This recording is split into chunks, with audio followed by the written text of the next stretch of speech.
I'm sure by now we're all really familiar with how the Super Bowl turned out. I mean, that last play, I'm pretty ingrained in all of our minds, even if you didn't see it live.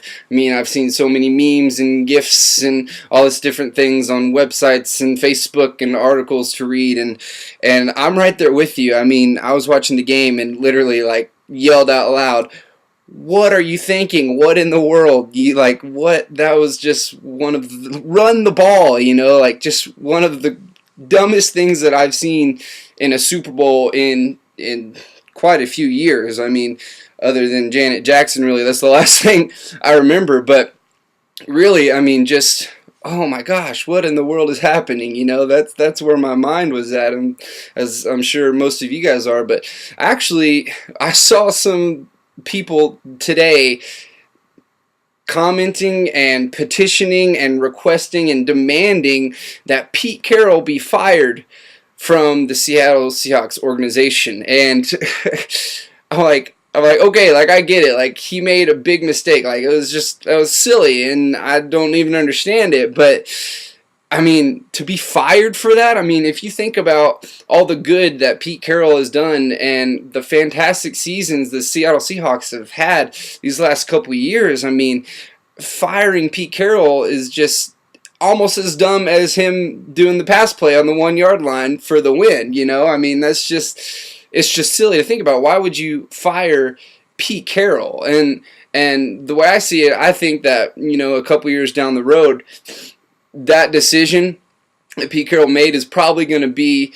one of the biggest mistakes of his life, one of his biggest regrets. And it really got me thinking about, when I saw that today, about how I'm so glad that God has more patience and that God has more love than we do as humans, because there's so many times in my life where I have made the biggest mistake of my life. There's probably multiple things that I could share with you on a personal level that have been my biggest mistake in my life. And honestly, God could have been like, all right, Jacob, that's it.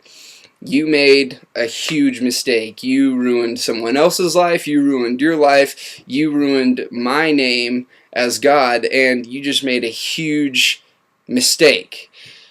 And I'm so glad that we serve a God that doesn't treat us the way that human beings treat us. He doesn't treat us the way that we would treat ourselves, we would treat other people.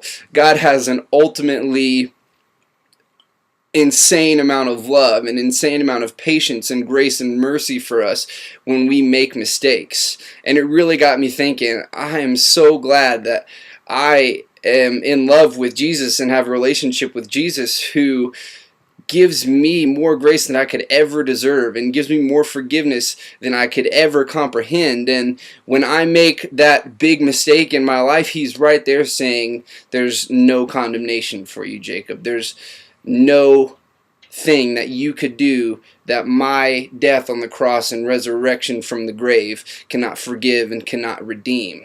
And I just want to use that as just a small example to hopefully encourage you guys this week. No matter what your biggest mistake in your life is, God is right there saying, I'm ready to forgive you. I'm ready to love you. I'm ready to show you grace and to show you mercy, and to pull you up out of that situation, to use that situation even to make you the person I want you to be.